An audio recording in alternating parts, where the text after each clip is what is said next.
All right, ready to dive deep into Star Trek Voyager. Today, we're taking on Warlords. Ooh, good one. Yeah, an episode that really throws you for a loop with possession, power struggles, and questions about what makes you you. Yeah, what really grabs me about this episode is how it digs into Tieran, the guy behind the takeover. Right. It's not some random alien invasion. It's about a guy whose past is just messed up and how that fuels his whole power trip. Yeah, you get those glimpses into his backstory before we even see him possess anyone. Starts as a war hero, then turns into this dictator who's terrified of dying. You know, it makes you think, like, he was once the savior, but his own people turned against him. His childhood was rough, betrayal all around him. That kind of stuff sticks with you, right? Absolutely. It makes you wonder how our past shapes us, for good or for bad. And speaking of complex characters, there's Keyes, young Ocampan, all about healing and compassion. And that's what makes her so vulnerable to Tieran, right? Tragic almost. Her empathy, her wanting to help, that's how he gets to her. Chilling, isn't it? Just trying to help a dying patient and boom, you're wide open to this powerful, manipulative mind. Like an open door. And at first it's so subtle. The crew barely notices anything different about Keyes. It's like a slow burn. Sneaking in, twisting her personality, using her abilities for his own game. So how does he actually take over Keyes? I know what happens during a medical emergency, but what are the mechanics of it? Well, Tieran is badly hurt when Voyager finds him. Keyes is trying to help him, but in his final moments, this cortical implant he has kicks in. Wait, a cortical what? It's like a pre-programmed escape route for his mind.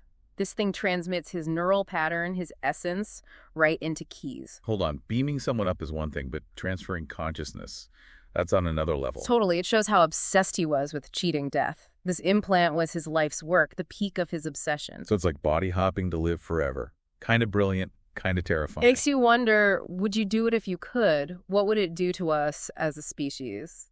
Good or bad? Big questions, for sure. But back to the story. He's in Keyes' body, he's off Voyager, wants his power back.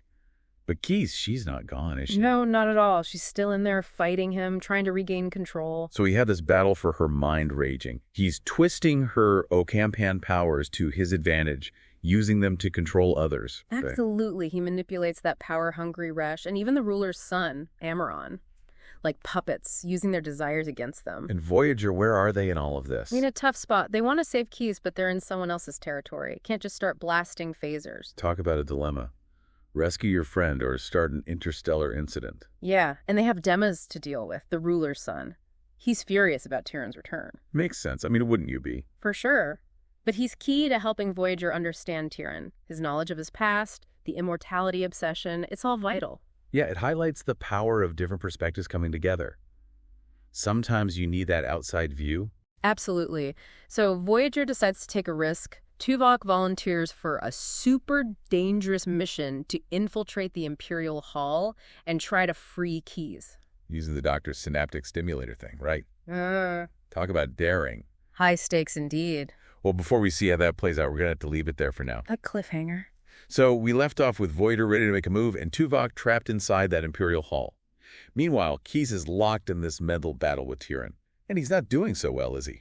Not at all. The pressure's on from all sides. Voyager's there, Demmas wants him gone, and Keyes is fighting back. It's making him crack. Yeah. He starts making mistakes, like revealing Voyager's plan to attack. You can see him unraveling. Keyes' resistance is getting to him. He's paranoid, seeing enemies everywhere, even in his own people. And there's that scene where he snaps at his advisor for suggesting he finds a better host body. Right, like he's clinging to Keyes even though it's clear it's not working. It feels like it's more than just strategy. Like he needs to prove he can control her, even as he's losing it. That makes sense. Control, that's his whole thing. So focused on winning against Keyes that he misses the bigger picture. Meanwhile, Voyager's pushing forward with their rescue. The stakes are huge. If they mess this up, they lose Keyes, maybe start a war with Ilari. And Tuvok, stuck in enemy territory with a paranoid dictator who's losing his grip. Talk about a bad situation. And the doctor's synaptic stimulator, that's their best shot at separating Tieran from Keyes. But it's risky. How's that thing even work? Well, it's designed to disrupt those neural pathways that Tieran's using to control Keyes, like a hard reset. Sounds complicated. It is, and dangerous. No guarantees, especially with Tieran fighting back. So Tuvok's in the Imperial Hall. Things are tense. He almost gets the stimulator on Keyes, but then Tieran attacks him mentally, right? He goes straight for Tuvok's mind, trying to get information, break him. Wow, so even though he's in Key's body, he can still use his own telepathic abilities. Exactly. The episode plays with this idea of consciousness, how fluid it can be. These two minds in one body, it's wild. And Tuvok, as a Vulcan, he's strong mentally, but even he feels the impact, right? It's actually a turning point. Tieran hurts him, but in doing so, strengthens the link between Tuvok and Keyes. For a moment, Tuvok senses her, knows she's still fighting. A little bit of hope, just when things look bad. Yeah, and it backfires on Tieran too. His paranoia goes through the roof. He's convinced everyone's betraying him. Meanwhile, Voyagers beam down, they're fighting their way to Keyes. The clock is ticking. Demmas and his soldiers join the away team. That alliance they formed, it's a reminder that sometimes you have to work with people you don't agree with to achieve a greater good. And Neelix. He stepped up big time, putting himself at risk to save Keyes.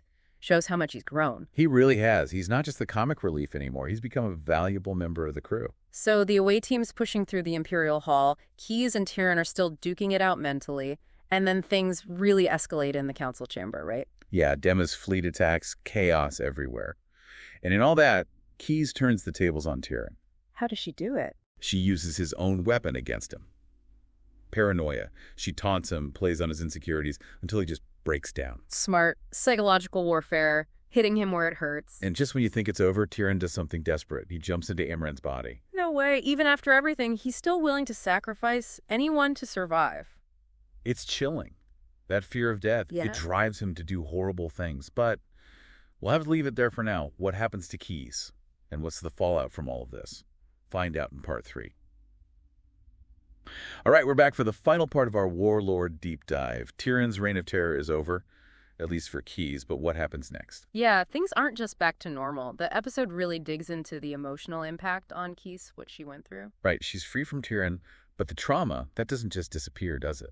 It makes you think about those scars you can't see, the violation of having someone else in your mind, in your body. It's heavy stuff. And the episode doesn't shy away from that.